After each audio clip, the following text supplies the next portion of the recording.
Ang saya. Diba na-enjoy mo? Oo, di ba? Kuya, hindi pwede ilagay yung kamay sa loob.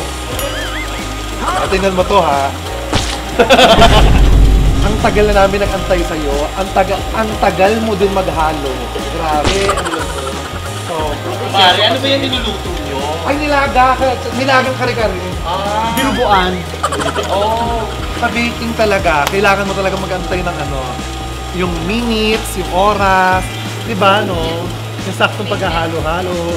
Patience ang kailangan. So, pati kayo sa ospital, maraming patient ko. Charot. Ay! Oo. Ano na, sponge.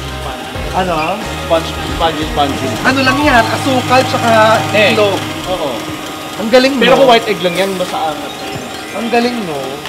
Ay, so ate, sorry, no coaching, no coaching. Paano? Gaga, hindi ako nagpapaturo sa kanya. Siya nga tinuturuan ko. Halika rito. Oh, talaga? Diyos ko, empleyado rito, hindi alam. Oh, sige na. Oh. Pag ilalagay, push, tapos twist. Oh. O, paano? Oh.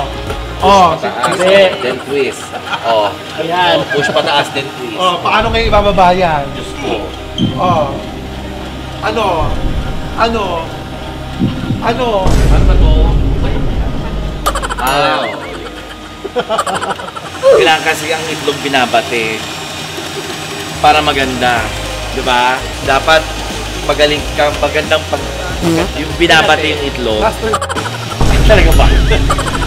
So, kailangan pinati mo ng mabuti yung itlog para maganda yung resulta ng cake. Sa English ng binabate, masturbate. So, we masturbate for 5 minutes in 8 strokes. 8 strokes daw. Charot lang. Okay na. Meron na. Oh, ba't ka nang gagaya? Mix mo na. Pwede ko naman sirain yung mga So ngayon, ano na natin? Gusto natin. Ay! Ang galing mo, parang chip. Ilalagay na natin ay ang cake flour tsaka baking powder. Mahalaga yung baking. Kasi nagbe-bake ka, gag. Pag bakla, baking powder.